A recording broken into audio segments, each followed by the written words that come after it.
ஒரு இட்லி வந்து 10 ரூபாய் வச்சா 40 பிளஸ் தண்ணி பாட்டிலோட 50 ரூபாய் ஆச்சுங்க. மீறி போனா 50 ரூபாய், காலையில 50, சாயந்தரம் 50, பொழுதோட 50, 150 ரூபாய் ஆச்சு. இதுவே நீங்க கணக்கு போட்டீங்கன்னா 100 நாளைக்கு என்ன ஆச்சுங்க? ஒரு 1.5 லட்சம் ரூபாய் தான் ஆச்சு இல்லைங்களா? அவ்வளவுதானே? 15,000 ஆச்சு 100 நாளைக்கு. அதே 1000 நாளைக்கு போனீங்கன்னா 1.5 லட்சம் ஆச்சு. 1.5 லட்சம் ரூபாய் சம்பாதிச்சு 1000 நாள் மக்களுக்காக உழைக்கலான்னு ஒரு எண்ணத்தை வைக்கணும். கரெக்டுங்களா? அதனால நம்ம என்னன்னா, நம்ம வயிற்றுக்காக வாழ்ற வாழ்க்கை ஒரு காலத்துல வாழ்ந்தோம். இன்னைக்கு என்னன்னா, மக்கள் சேவை நிறைய வேணுங்கிறது எதுக்கு தெரியுங்களா? இந்த சாப்பாடு புண்ணியங்கள்லாம் எதுக்காக நம்ம பண்றோம் அப்படின்னா, நீங்க யாரெல்லாம் சாப்பாடு போடுறீங்களோ அவங்களாம் நீங்க ராஜா. ராஜா நிறைய பாவம் பண்ணிட்டாருன்னு சொன்னாங்களே, அவர் ஊருக்கே சோறு போட்டாரு, அதுல தேவையை வச்சே இல்லையா? அவர் கோயில் கட்டி வச்சுட்டு போயிட்டாரு. எல்லாரும் போய் கும்பிடுறீங்க, புண்ணியத்தை வாங்கிட்டு வந்து குழந்தைகளுக்கு சேர்த்துறீங்க. அவர் ராஜாவா இருந்தா அவர்னால ஒரு பாவத்தை செய்ய வேண்டிய கட்டாயம் ஏன் வருதுன்னா, ஒரு ரவுடி இருப்பான், அவன் யாருக்கு கட்டுப்பட மாட்டான். அப்ப ராஜா வந்து அவரை சவுத்துல அடிக்க சொல்லுவாரு. சவுத்துல அடிச்சா பாவம் நம்ம நினைக்கிறோம், அவன் கட்டுப்படுத்த ஆரம்பிக்கிற விதி அவர் அந்த பதவியில இருக்கிறதுனால. அப்ப பாவத்தையும் செஞ்சாரு, அவரை பசிக்கும் போது உட்கார வச்சு சோழன் நீங்க சொன்னாரு. அதனால ராஜா தானே இல்லையா? அப்ப நம்ம ராஜான்னா யாரெல்லாம் நம்ம சாப்பாடு போடுறோமோ, விழுந்து விழுந்து யாருக்கெல்லாம் சாப்பாடு கவனிக்கிறோமோ அவங்களுக்கு இன்னைக்கு சொல்றேன் பாருங்க, கடைசி காலத்துல ஒரு வகை சோறு போடுறக்காத ஆத்மாத்தமான ஒரு மனிதனாவது சாகும்போது இருக்காரு. நான் இப்ப சாப்பாடு போனது 30 ஆண்டு வரப்போகுது பக்கம். நான் என்னுடைய நோக்கம் எங்க வீட்டுக்காரமான சொன்னது தெரியுங்களா? ஒரு நாளைக்கு ஒரு ஜோதிடர் வீட்டுல போய் நான் சாப்பிட்டாலே என்னோட காலத்தை கழிச்சிருவேன்.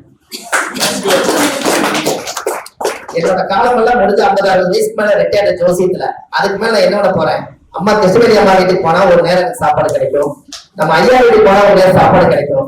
ஒரு 1000-2000 பேருக்கு நம்ம பழகி வச்சிருப்போம். எல்லா வீட்டுக்கும் போய் ஒரு நாள் நம்ம பாதம் பட்டு அவங்களை ஆசீர்வாதம் பண்ணிட்டு ஒரு ரூபாய்க்கு சாப்பாடு வாங்கி சாப்பிட்டா, ஒருத்தர் நம்ம ஜோதிடம் இப்படி எல்லாம் ஒரு காலத்துல அவர்கிட்ட ஜாதகத்தை நம்ம எல்லாம் கேட்டோம், பார்த்தோம், நல்லா வாழ்ந்த மனுஷன் இன்னைக்கு நம்ம வீட்டுக்கு வராது. நம்ம கையில கொடுக்கணும், உங்களுடைய மனசு ஒரு புல் அடிக்கும், ஒரு சந்தோஷம் இருக்கும். நம்ம ஒரு ஆசீர்வாதம் பண்ணிட்டு இப்படியே காலத்தை கழிச்சிடலாம். கரெக்டுங்களா ஐயா? இப்படி எல்லாம் ஒரு காலத்துக்கு விஷயங்கள் சொல்லும். அதனாலதான் அண்ணா தானம். அதனால அன்னை தானம், அன்னை தானம், அன்னதானம்னு சோத்த சொன்னீங்க. அன்னை நம்மளை தானமா இந்த உலகத்துக்கு பெற்றுருச்சு. முதல்ல அன்னைக்கு தானத்துக்கு நன்றி சொல்லிட்டு அன்னதானம் போடுதானே எப்படி? அம்மாங்களா? அம்மாவா? அம்மா வாங்கம்மா. எங்க அம்மா அன்னை வந்துட்டாங்க பாத்தீங்க. அப்ப உண்மைதானமா அன்னை நம்மள தானமா பேசிட்டாங்க இந்த உலகத்துல. வாங்க, சகல கரெக்டா இருக்கா இல்லையா? அம்மா இது வாங்கம்மா. அம்மா வாங்க, ஒரே நிமிஷம் ப்ளீஸ். நீங்க மக்களை பத்த மகராசி அப்படியா? ரொம்ப சந்தோஷமா. நாங்கெல்லாம் வளரும் ஜோதிடர்கள், எங்களை ஆசீர்வாதம் பண்ணுங்க. ஏன்னா கிருஷ்ணகிரி அம்மாவை பெற்றவங்க இவங்க. சரி வாங்க, இப்படி பாருங்க. அதாவது என்ன ஒரு விஷயம் கேட்டீங்கன்னா, அதாவது 4 பிள்ளையை பெற்றாங்களாம். ஒரு பிள்ளையை பெற்றா உரியில சோறு, 4 பிள்ளையை பெற்றா நடுத்தரவுல சோறு. அதுதான் சொல்றேன். அப்படி வரக்கூடாதுக்காக ஒரு பரிகாரம் சொல்றேன், புரியுதுங்களா? நம்ம தாய் கிட்ட வந்து நம்ம அடிக்கடி தாயோடைய ஆசீர்வாதம் வந்தா நம்ம ஜாதகத்துல 4ஆம் பாவம் சந்திரனுக்கும் உயிர் வந்துருமா, 4ஆம் பாவத்துக்கு உயிர் வந்துருமா. அது எத்தனை 4ஆம் பாவம் யாருங்க? சந்திரனுக்கு 2 உயிர் வருமா, புரியுதுங்களா? அதனால அடிக்கடி எங்க அம்மாட்ட நான் என்ன சொல்லுவேன்னா, அம்மா நீ என்ன வயிற்றுல சுமந்தது மாறி முட்டை இல்ல, வயிற்றுல சுமந்தது ஒண்ணு மாறி முட்டா உருவாகி வச்சு உங்க வயிற்றுப்பேன். எப்படி புரியல?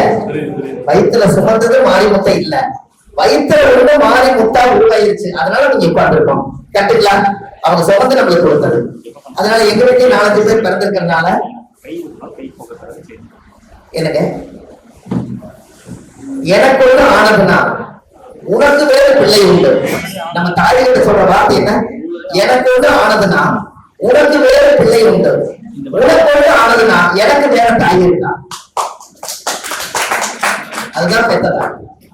எத்தனை பேருக்கு வேணாலும் நீங்க பெத்ததாய் சொல்லிக்கங்க. ஆனா தாயுடைய கர்ப்பத்துல இருந்து 10 மாசம் பாருங்க. சூரிய எத்தனை வருஷம்? சந்திரன் இது 2 கூட்டிங்க.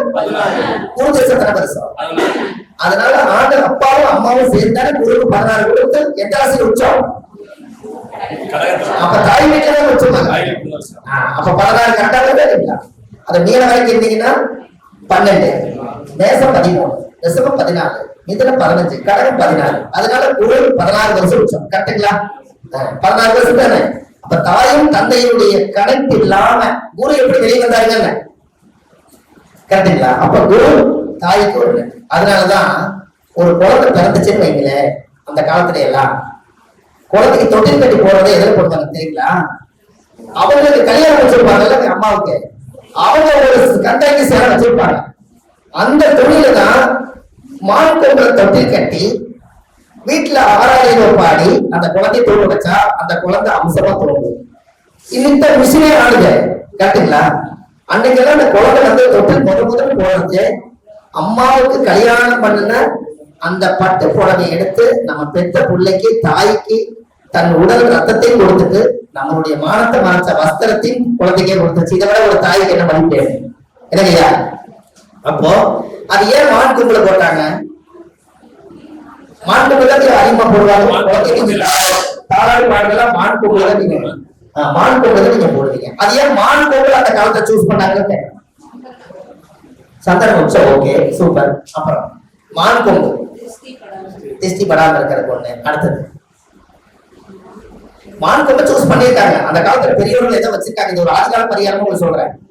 அசுபனி எத்தனாவது நட்சத்திரம்? பரணி, கிருத்திகை, ரோகிணி, மிருகசீரிசம். மிருகசீரிச நட்சத்திரம் மானா, அதனால 5. அதனால குழந்தைகள் மான் கொம்புல தொட்டில் போட்டிருக்காங்க. எப்படி? ஆமா, நீங்க கை தட்டிக்கும் போது எனக்கு நீங்க சுலபமா ரொம்ப தெரியல. 5வது நட்சத்திரம் கெஞ்சினாலும் 5வது உள்ள கெஞ்சினாலும் கிடைக்காதுன்னு சொன்னீங்களே, அந்த 5வது நட்சத்திரம் கரெக்டா எண்ணி பாத்தீங்கன்னா மிருகசீரிச நட்சத்திரம் மான் தலை. அதனோட கொம்பை தன் குழந்தைக்கு மாட்டி சந்திரன் உச்சமாக்குறதுனால அழகா பாட்டு பாடி தூங்க வச்சு அது சுத்தமான நீரா இருக்கிறதுனால 6 பாட்டு வந்துச்சு. எப்படி வருதுங்களா? இதெல்லாம் அந்த காலத்துல நீங்க யோசிச்சு பாருங்க. இதெல்லாம் உண்மையான்னு சொல்லுங்க. அப்போ அந்த மான் கொம்பு உங்களுக்கு இன்னொன்னு தெரியுமா? மான் கொம்பு ஒரு வீட்டுல இருந்தால் மிருகசீரிச நட்சத்திரம் வேலை செய்யும். கரெக்டுங்களா? அந்த காலத்துல எல்லாம் யாரோ ஒருத்தரை பிடிச்சி வேட்டையாடி மான் கொம்பு கொண்டு வருவாங்க. இந்த மான் கொம்பை குழந்தைக்கு என்னைக்கு நீங்க மான் கொம்புல அந்த குழந்தை தாளாட்டு பாடி ஆடி அதை வளர்த்தி வாழ பண்ணிட்டு என்னைக்கு அந்த மான் கொம்பை இன்னொரு குழந்தை வந்துச்சுன்னா அடுத்த வீட்டு கொடுக்குறீங்களோ அன்னைக்கு அந்த யோகம் கூட போயிடும். ஏன் அப்படி சொல்லுங்க? ஆனா நீங்க என் சித்தப்பா வீடு தான் பெரியப்பா வீடு தான் கேட்டா கொடுத்துருக்கு, குழந்தையே இல்ல இருக்குதுன்னு. ஆனா அந்த குழந்தைக்கு ஆதாயத்துல தொங்கி தூராடி யோகத்தை வளர்த்துறது அத்தனை அந்த மான் கொம்புதான் சாட்சி. அத்தனை அப்படியே நீ கொடுத்துறேன். உங்களுக்கு தெரியுமா? 10 வருஷமா வாடகையில குடியிருப்பீங்க. போகும்போது சீமானை விட்டு போயிருப்பீங்க. கரெக்டா? அந்த சீமானை யாரு கையில் எடுத்து வைக்கிறாரோ அந்த மகாலட்சுமி அவங்க கிட்ட போயிடும். நம்ம என்ன நினைச்சுப்போம்? பழைய சீமாரு வாடகை வீட்டுக்கு போயிட்டு இன்னொரு வீடு புது வீடு புது சீமார் வாங்கிக்கணும்னு நினைச்சுப்பீங்க. அந்த மகாலட்சுமியை கூட்டி பெருக்கி எல்லாம் வச்சு அவ்வளவும் பண்ணி போய் கடைசி நீங்க விட்டுட்டு போறீங்க பாருங்க. ஒரு தடவை மகாலட்சுமி சீமாரை விட்டுட்டு போயிடுறீங்க. ஆனா புது சீமார் வாங்கி மறுபடியும் உருவாக்குறீங்க. அப்ப இதை விட்டுட்டு போய் அது யாரு கைக்கு கிடைக்குதோ அவருக்கு யோகம். எல்லாம் விட்டுட்டு போயிட்டாங்க. அந்த சீமார் ஒண்ணுதான் மிச்சம்பாங்க. நீங்க பழைய சீமாரை தூக்கி பீரோல வைங்க, காசு டெய்லி வந்துட்டே இருக்கு. எப்படி? பழைய சீமாறு பீரோல பட்டுக்குள்ளே பீரோல வைக்கிறீங்க. பழைய சீமார் வைக்கிற கொஞ்சம் கஷ்டமா தான் இருக்கிறீங்க. பழைய சீமாறு நீங்க பீரோவுக்குள்ள ஒரு அடிப்பாகத்துல எங்கேயாவது ஒரு இடத்துல அழகா வைங்க. உங்களுக்கு காசு எப்படி வருதுன்னு பாருங்க. மாலை நேரத்துல கதவை திறந்து வையி. மகாலட்சுமி வீட்டுக்குள்ள வருதுன்னு சொன்னாங்களே இல்லையா? என்னங்கம்மா? மாலை நேரத்துல கதவை திறந்து போய் விளக்கு போடு. மகாலட்சுமி எல்லா வீட்டுக்கும் வர நேரம் அடைச்சிருந்தா அந்த வீட்டுக்கு வராதுன்னு ஒரு ஐதீகம் உண்டு, முன்னோர்கள் சொன்னது. கரெக்டுங்களா? அப்ப அப்படி இருக்கும்போது அந்த மகாலட்சுமி கூட்டு குப்பையை பெருக்கி 6 மணிக்கு மேல போய் குப்பை மேட்ல போடக்கூடாதுன்னு ஒரு ஐதீகம் இருக்குது. அதனால என்ன பண்றாங்க? நம்ம காலை நேரத்துல போடுறோம் இல்லைங்களா? அப்போ அந்த மகாலட்சுமி குப்பைய எல்லாத்தையும் கூட்டி பெருக்கி எல்லா பவரையும் வாங்குறது சீமாறு. கரெக்டுங்களா? இந்த சீமார அந்த மகாலட்சுமியா நீங்க பாவித்து நம்ம பீரோவுக்குள்ள பணம் வைக்கிற அறைக்குள்ளேயே கூச்சப்படாத ஒரு காயங்களை சுருட்டி சீமார நீங்க பாதுகாப்பு பண்ணிட்டா அன்னையில இருந்து மகாலட்சுமி உங்க வீட்டுல தங்கிருங்க. புரிஞ்சுங்களா? மகாலட்சுமி உங்களுக்கு தங்கி. அப்போ இந்த எதெல்லாம் அந்த காலத்துல காசு பணங்கள் பொருளாதாரங்கள் இதுகள் எல்லாம் எப்படி நிச்சயப்படுத்திக்கிறாங்க. அப்ப அந்த காலத்துல வந்து இதெல்லாம் உங்களுக்கு தேவைதான். நீங்க எப்பவுமே நீங்க ஒரு தொழில் செய்யறீங்க, நீங்க தொழில் செய்யறீங்களா? நீங்க தொழில் செய்யற இடத்துல இப்போ உங்க ஜாதகத்துல பாருங்க, நீங்க கும்பகாசை இன்னைக்கு கும்பாபிஷேகத்துக்கு வந்திருக்காங்க. நம்ம ஜாதகத்துல நம்ம சக்தியோட இருக்கணும். நம்மளோட பவர் வந்து நம்மளோட எனர்ஜி யாருக்கு வேஸ்ட் ஆகாம நம்ம சக்தி நமக்குள்ளேயே தக்க வச்சுக்கணும்னா ஜோதிடர்களுக்கெல்லாம் உங்களோட சக்தி உங்களுக்குள்ளேயே இருக்கணும் அல்லவா? நம்ம ஒரு இளம் வீட்டுக்கு போறோம், நான் நெகட்டிவ் எனர்ஜி ஆயிரும். குழந்தை வந்து வீட்டுல போய் தண்ணி குடிக்கிறோம், இறந்த வீட்டுல போய் தண்ணி குடிக்கிறோம், வயசுக்கு வந்து வீட்டுல போய் தண்ணி குடிக்கிறோம். இதெல்லாம் தீட்டெல்லாம் உடம்புல போய் உள்ள குடல் வழியை நினைச்சு நம்ம பாசிட்டிவ் எனர்ஜி எல்லாம் வெளியே போய் நெகட்டிவ் எனர்ஜி உள்ள வந்து அதனால தீட்டோட சோறு ஆகாதுங்கிறாங்க. இப்ப நீங்க ஒரு கலசம், ஒரு கும்ப கலசம், காப்பர்ல ஒரு கும்ப கலசம் இருக்கு இல்லைங்களா? இதுதான் கும்ப கலசம் இருக்கு இல்லைங்களா?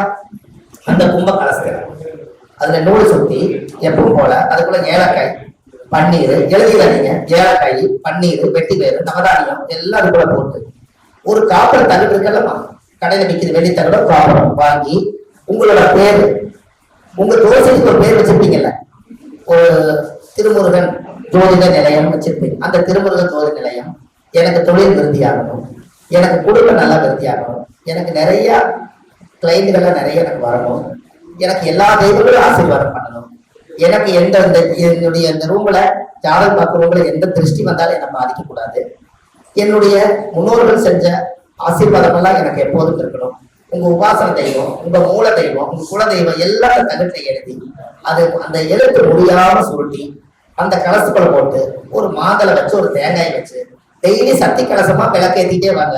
48 நாள் நீங்க விளக்கேத்துங்க, அந்த தகட்டுக்கு பவர் ஏறிடும். அந்த தீர்த்தத்தை எடுத்து நீங்க தொழிலும் தொலைச்சிட்டு நீங்களும் குளிங்க, ஜம்மு இருப்பீங்கல்ல சார். அப்ப உங்க சக்தி போய் இருக்குமா? யாருக்கோ நீங்க ஒரு பூஜை சொல்றீங்க, நீங்களே அவரை ரிஸ்க் எடுத்து பண்றீங்க, உங்களை நீங்க தக்க வச்சுக்கணும்ல. அப்ப 48 நாளைக்கு அந்த தெய்வத்தை நீங்க எல்லாம் சக்திகள் அப்படின்னு பெண்கள் சொல்றாங்க, பெண்களை சக்திகள்ங்கிறாங்க. அப்ப நம்ம வீட்டுல சக்தி கும்பம் இருக்கிறதா இருக்கக்கூடாதா? அந்த கும்பத்துல என்ன இருக்கணும்? நம்ம இருக்கணும். கரெக்டுங்களா? நீங்க நல்லா இருந்தா 4 பேருக்கு படிக்க அனுப்பிட்டீங்கல்ல. அப்ப உங்களுடைய எனர்ஜிய நீங்க உருவேற்றிக்கிறது நல்லது தானே. என்னைக்காவது ஒரு